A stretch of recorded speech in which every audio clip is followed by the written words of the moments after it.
What would you do if someone told you the human body couldn't survive past 200 feet underwater without specialized equipment? Well, that's exactly what they told Lieutenant Sarah Mitchell before she proved them all wrong in the most spectacular way possible.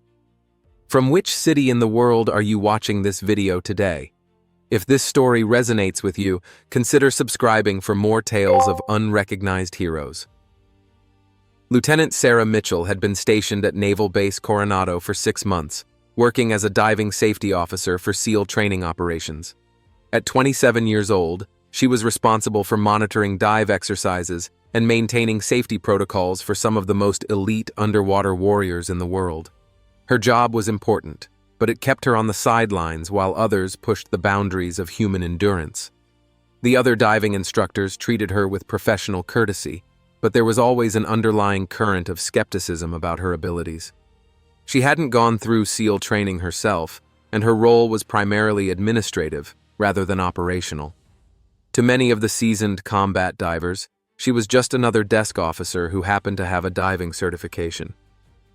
"Mitchell, make sure you log those depth readings correctly," Chief Petty Officer Rodriguez said that morning, his tone carrying a hint of condescension.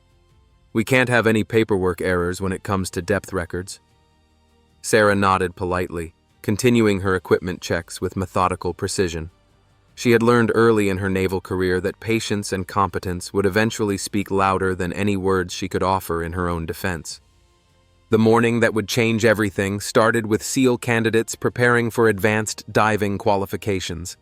The Pacific Ocean stretched beyond the harbor, and the exercise called for progressively deeper free dives to test their limits and build confidence in extreme underwater conditions.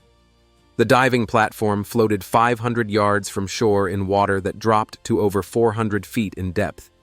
Safety boats surrounded the area, and rescue divers stood ready for any emergency. Every precaution had been taken because they were about to push these elite warriors to their absolute limits.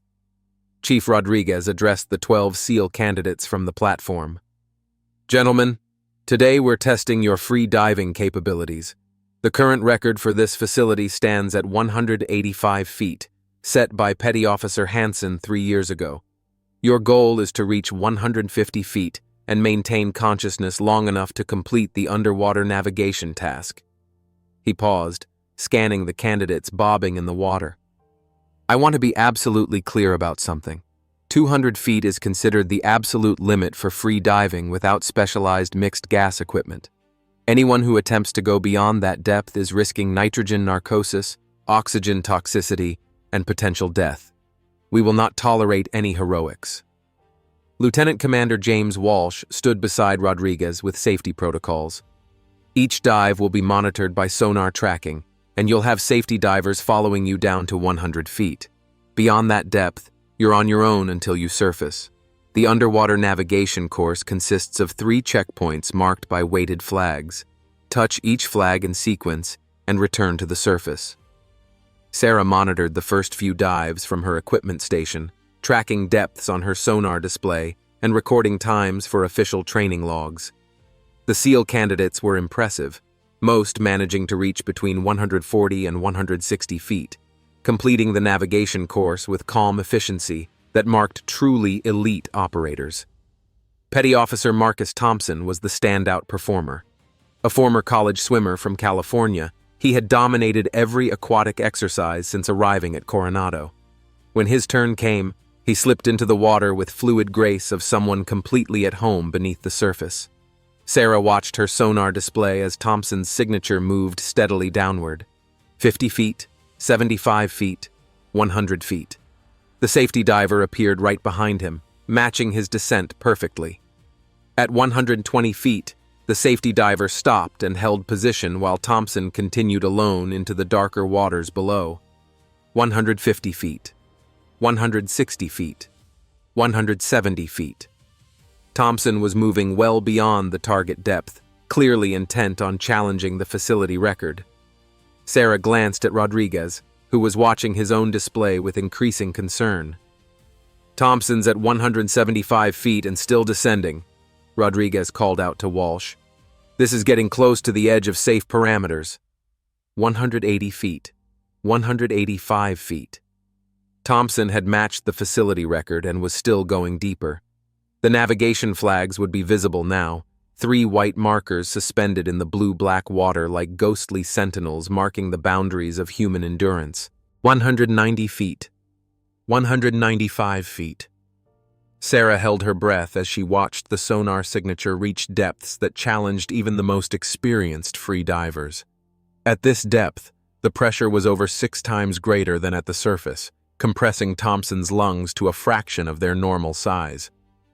198 feet, Sarah announced, her voice tight with concern. He's approaching the absolute limit. Rodriguez grabbed his radio. Thompson, this is surface control. You are at maximum safe depth. Begin your return to surface immediately.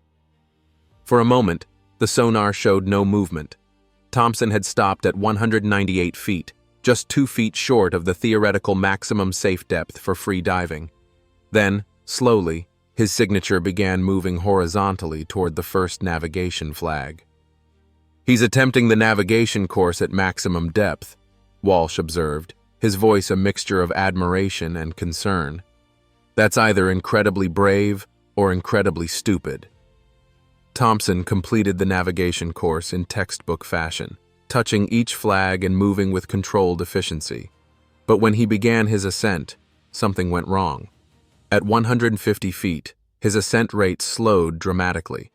At 125 feet, he stopped completely for nearly 30 seconds. Safety diver, descend immediately, Rodriguez commanded. Thompson appears to be in distress. The safety diver responded instantly, but Thompson managed to resume his ascent on his own, breaking the surface after what felt like an eternity underwater. He was conscious but clearly exhausted, treading water with heavy breathing of someone who had pushed his body to its absolute limits. Time underwater, 4 minutes, 37 seconds, Sarah announced as Thompson was helped onto the platform.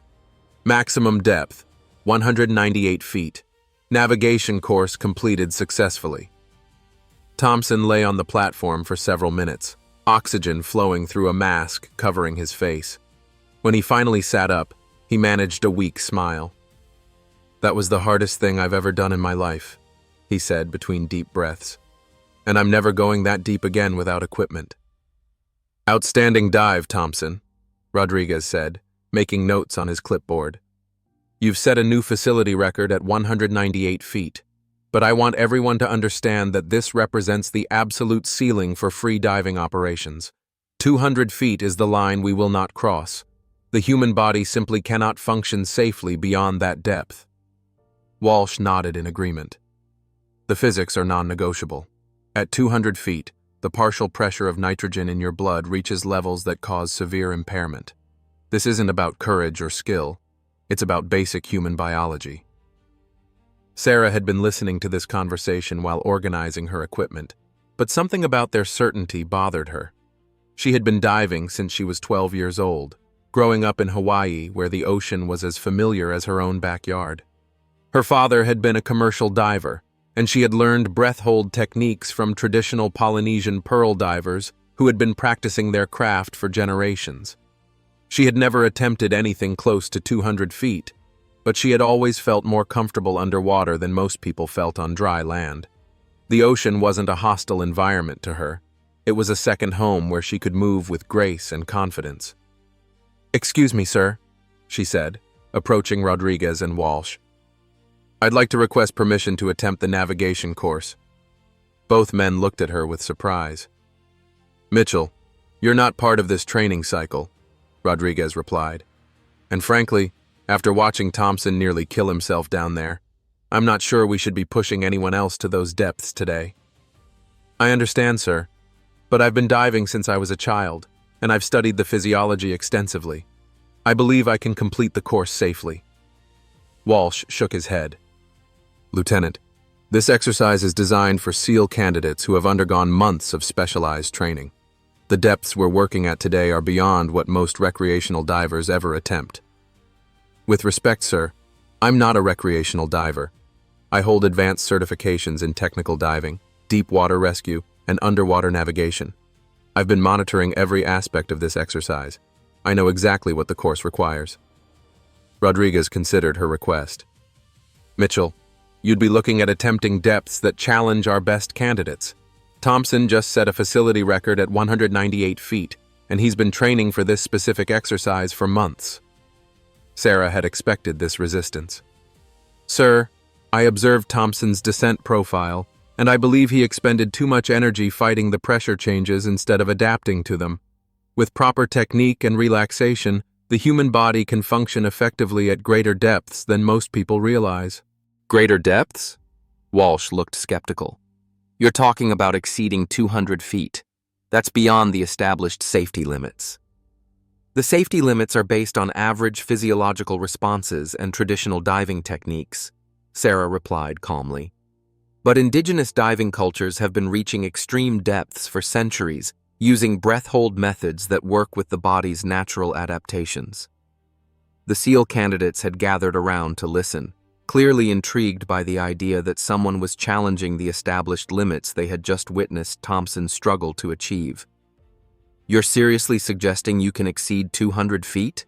Thompson asked, still recovering from his own dive but curious about Sarah's confidence. I'm suggesting that the limits we've established may be more psychological than physiological, Sarah replied.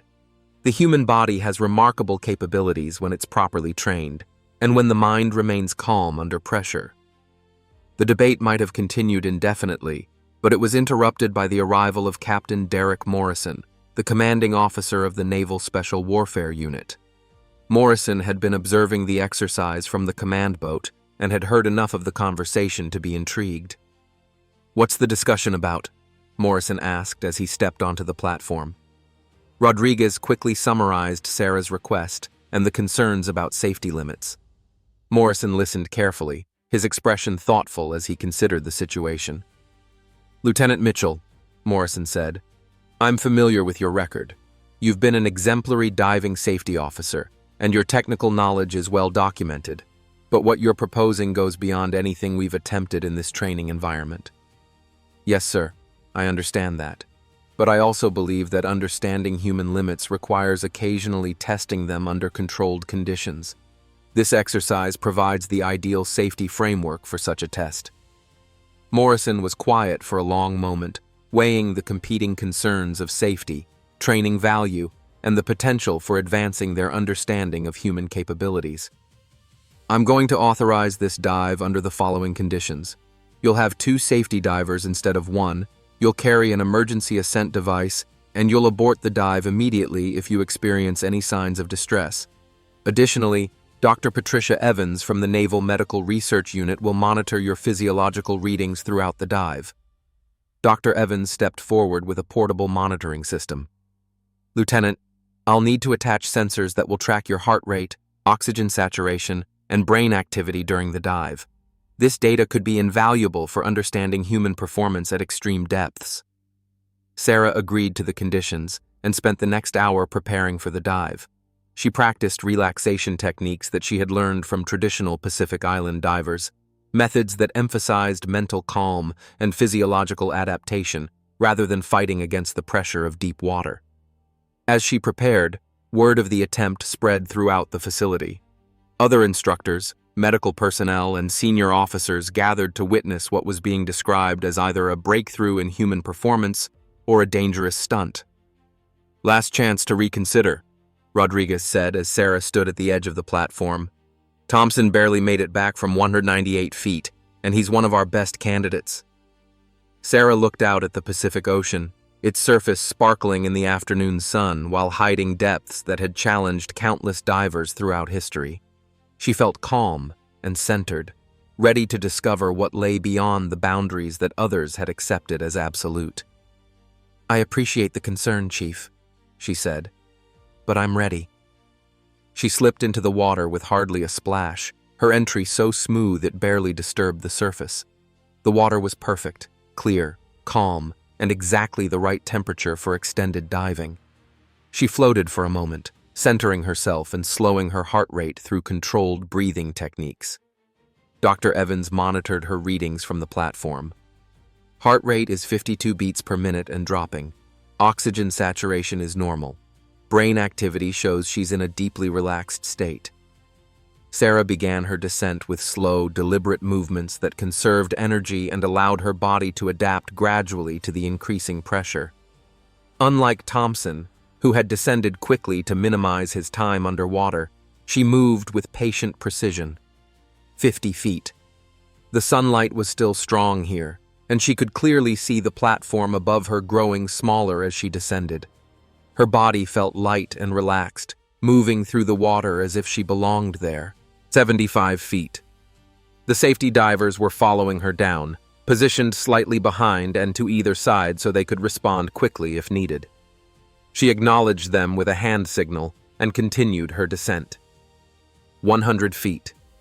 This was where the safety divers would normally stop, but Morrison had authorized them to follow her deeper today. The water was noticeably darker now, and the pressure was beginning to compress her lungs, but she felt no discomfort. 125 feet. 150 feet. She was now at the target depth for the navigation course, deeper than most recreational divers ever ventured. The pressure was significant, but her body had adapted smoothly to the changes. Her movements remained fluid and controlled. 175 feet. She had matched most of the SEAL candidates' maximum depths, but she felt no strain or distress. The underwater world at this depth was eerily beautiful, with filtered sunlight creating an otherworldly blue glow. 185 feet. She had matched the previous facility record, but she had no intention of stopping there. The navigation flags were visible below her, and she still felt strong and alert. 195 feet. 200 feet. She had crossed the theoretical safety limit, entering depths that naval diving doctrine considered beyond human capability without specialized equipment. But she felt no different than she had at 150 feet, calm, focused, and completely in control. On the surface, Dr. Evans was monitoring readings that defied conventional understanding. "Her heart rate is actually decreasing as she goes deeper," she announced to the gathered observers. "It's down to 38 beats per minute. Oxygen saturation remains stable, and her brain activity shows no signs of impairment." 210 feet. 220 feet. Sarah continued descending into depths that no free diver had ever reached at this facility. The water around her was a deep, mystical blue, and the silence was profound. 230 feet. 240 feet. The navigation flags were clearly visible now, suspended in the water column like markers pointing the way to a new understanding of human potential. At 250 feet, she stopped her descent and began the navigation course. The pressure at this depth was over 8 times greater than at the surface, but her movements remained smooth and precise. She touched the first flag, then moved toward the second with graceful efficiency. The second flag. The third flag. She had completed the navigation course at a depth that should have been impossible for human survival. Her time underwater was now approaching 5 minutes, far longer than Thompson had managed at 198 feet. But instead of beginning her immediate ascent, Sarah made a decision that would rewrite every manual on human diving capabilities. She continued descending. 260 feet, 270 feet, 280 feet. She was now in depths that commercial divers reached only with heavy equipment and mixed gas breathing systems. Instead of experiencing crushing pressure and impairment, she felt more focused and aware than ever before. Her body had discovered adaptations that conventional diving medicine had never documented. Her heart rate had slowed to levels that mimicked the diving response of marine mammals, and her brain had entered a state of enhanced clarity and concentration. At 287 feet, she stopped. Not because she had reached her limits, but because she had proven her point. The human body was capable of far more than anyone had imagined, and the limits that had been accepted as absolute were merely the boundaries of conventional thinking. She began her ascent slowly and deliberately, allowing her body to decompress gradually as she rose through the water column. Her movements remained controlled and efficient, showing no signs of the distress that should have accompanied such an extreme dive. On the surface, The gathered observers watched in stunned silence as Dr. Evans announced readings that challenged everything they thought they knew about human physiology. She's been underwater for 8 minutes and 47 seconds. Maximum depth was 287 feet. Her vital signs remained stable throughout the entire dive. She broke the surface after 9 minutes and 12 seconds underwater, having completed the most remarkable free dive in naval history. The platform erupted in cheers and applause as willing hands helped her climb out of the water. Dr. Evans immediately began checking her vital signs, while the gathered officers and instructors peppered her with questions. Her heart rate was returning to normal, her oxygen saturation was perfect, and she showed no signs of decompression sickness or nitrogen narcosis. "How do you feel?" Dr. Evans asked. "I feel fine," Sarah replied, her breathing steady and controlled. "Actually, I feel better than fine. I feel like I could do it again." Captain Morrison stepped forward, his expression a mixture of admiration and disbelief. "Lieutenant Mitchell, what you just accomplished should be impossible according to every diving manual in the Navy. How do you explain it?" Sarah considered the question carefully. "Sir, I think we've been approaching human limits from the wrong perspective. Instead of fighting against the pressure and the environment, I worked with my body's natural adaptations. The human diving response is far more sophisticated than we've given it credit for." Chief Rodriguez, who had been skeptical about Sarah's abilities just hours earlier, now looked at her with genuine respect. 287 feet without equipment. That's deeper than some of our technical divers go with full gear. It's going to change everything we think we know about training limits. Thompson, still recovering from his own dive, shook his head in amazement. "I barely made it back from 198 feet, and you went almost 90 feet deeper and made it look easy. How is that possible?" "It's about understanding that the ocean isn't our enemy," Sarah explained. "When we stop fighting the pressure and start working with it, our bodies can adapt in ways that seem impossible. Indigenous divers have known this for centuries. We're just rediscovering lost knowledge." Dr. Evans was reviewing the physiological data from the dive, her expression growing more amazed with each reading. "Lieutenant, your body exhibited adaptations that we've only seen in marine mammals. Your heart rate dropped to levels that should have been impossible to sustain, and your blood chemistry showed optimizations for extreme depth that aren't documented in any medical literature." The implications of Sarah's dive extended far beyond setting a new facility record. Her achievement demonstrated that human potential in extreme environments was vastly underestimated, and that conventional training methods might be limiting rather than optimizing performance. Over the following weeks, Sarah worked with Dr. Evans and a team of Navy researchers to understand and document the techniques that had enabled her record-breaking dive. They discovered that her success came from a combination of mental preparation, physiological conditioning, and techniques adapted from traditional diving cultures. The diving protocols at Naval Base Coronado were completely revised based on Sarah's demonstration. The arbitrary 200-foot limit was replaced with individualized assessments, and training methods shifted from pushing against natural limits to working with the body's remarkable capacity for adaptation. Sarah was promoted to lieutenant commander and given responsibility for developing new diving training protocols for the naval special warfare community. Her techniques were studied and adapted by diving programs worldwide, fundamentally changing how the military approached extreme depth operations. The SEAL candidates who witnessed her dive carried that lesson throughout their careers, understanding that true excellence comes not from accepting limitations, but from questioning assumptions and discovering what becomes possible when conventional thinking is left behind. Her dive became legendary, not just for its depth, but for its demonstration that human potential extends far beyond what most people dare to imagine. In showing that 200 feet was not an absolute limit, she opened up possibilities that continue to inspire divers and researchers to this day.